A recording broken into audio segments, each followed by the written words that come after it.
Hey everyone, this is Pallavi, and today we are diving into the 13th game of the book, The Most Instructive Games of Chess Ever Played by Irving Chernev. Titled Every Move a Threat, this brilliant encounter was played between Porges and Lasker in Nuremberg in 1896, featuring the ever classic RuyLopez. Get ready to explore how Lasker unleashes threat after threat in one of the most dynamic games ever played. Lasker was tough to beat because he applied ideas in his games long before the hypermoderns discovered them. For instance, he demonstrates Nimzovich's concept that a restricted position isn't always disadvantageous. What matters is the pent up energy in the position and its potential to explode. You'll enjoy how Lasker unleashes 10 consecutive moves, each containing a threat. Let's start. e4, e5, knight f3, knight c6, bishop b5, knight f6. Lasker favored this move, which develops a piece over the popular a6. White castled on the king side. Black played knight takes e4. Lasker offers this advice on capturing a pawn early in the game. If you are sure you haven't violated key principles, you should accept the sacrifice of an important pawn, such as the king, queen, or bishop pawn. Rejecting it may lead to a trouble later.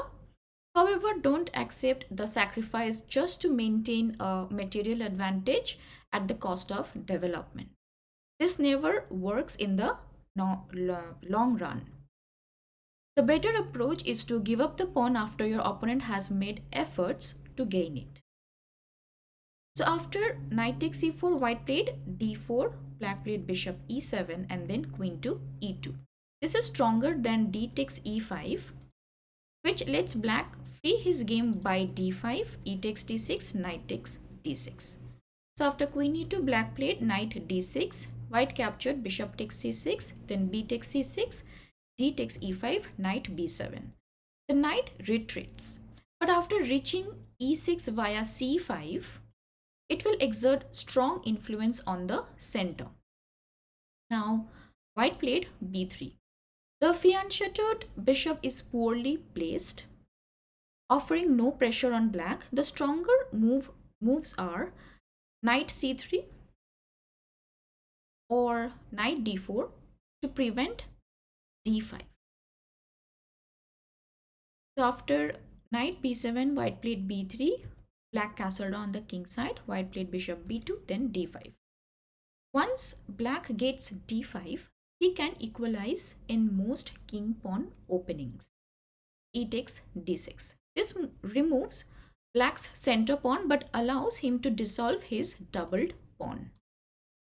C takes d6. Knight b d2, rook e8. With indirect threats against the queen, black quickly gains a decisive advantage. Queen to d3. So if here white plays queen to d3, then knight c5, attacking the queen, and then queen c3, bishop f6 with slight better position for black. So after rook e8 here, white played rook fe1.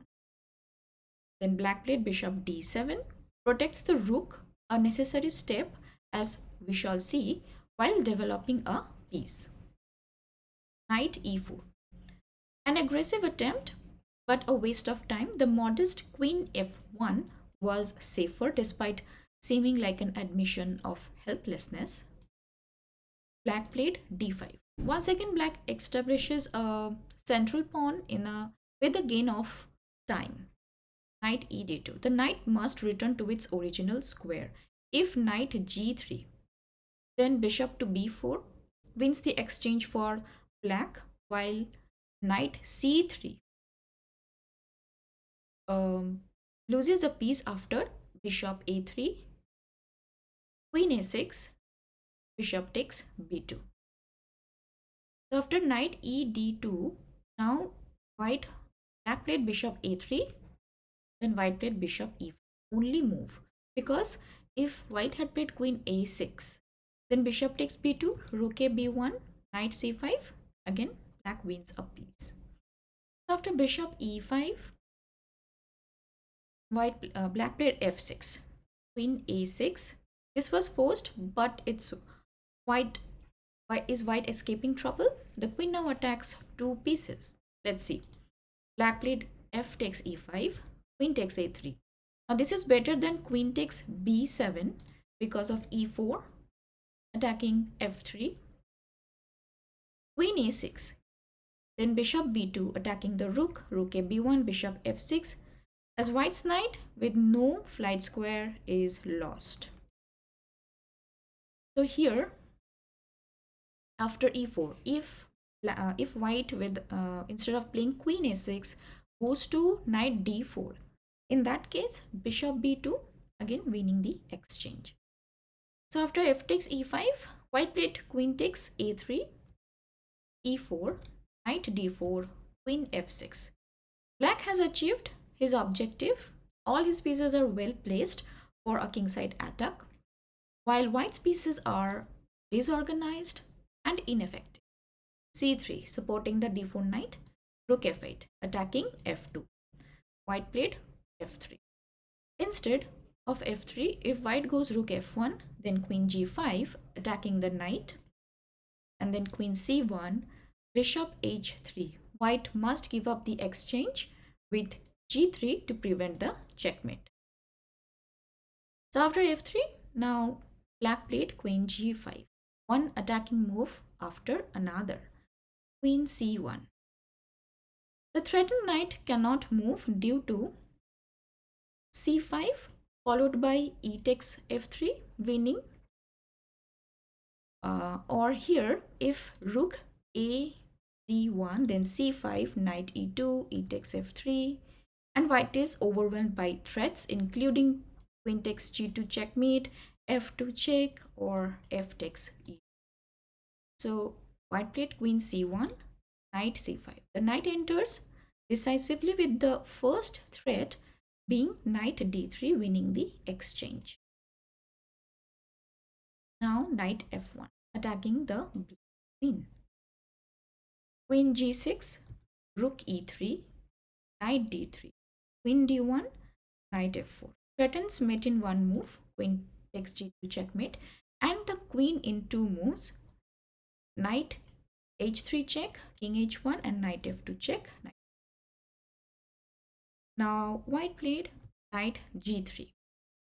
Black played a good move, h5. The knight must be dislodged. Knight de2, and now black played a good move, knight takes g2. The sacrifice will expose the king. King takes g2, e takes f3 check, rook takes f3, bishop h3 check, king takes h3. If king f2, then rook takes f3 check, king takes f3, h4, knight h1, queen e4 check, wins, and after king takes f3, h4, and then if knight f1, then rook f8 check wins, and if knight instead of knight f1, king to e3, then h takes g3, h takes g3, bishop g4 wins. So after bishop h3 check, king captured h3, and now black played queen g4 check, king g2, queen takes f3 check, king g1. If king h3, then queen g4 check, king g2, h4, and the poor knight is pinned. So after king g1, black played h4, knight h1, because if knight f1, then h3, forced checkmate quickly. So knight h1, then queen e3 check, and now white raises. Because after king g2, a neat mate follows with the h pawn, h3, and checkmate. A brilliant display of pressure, precision, and timing, Lasker turned a quiet position into a storm, proving that in chess every move can be a weapon. Now let's look at the key lessons learned from this game. Number 1, positional understanding. Sacrifices should be accepted or declined based on the position, not just material. Well-timed sacrifices can open attacking opportunities. Number 2, building pressure. Lasker built subtle threats that forced difficult decisions, highlighting the value of latent pressure. Number 3, center control. Gaining the center is crucial for space and attack, as seen with Black's central pawn. Number 4, piece coordination.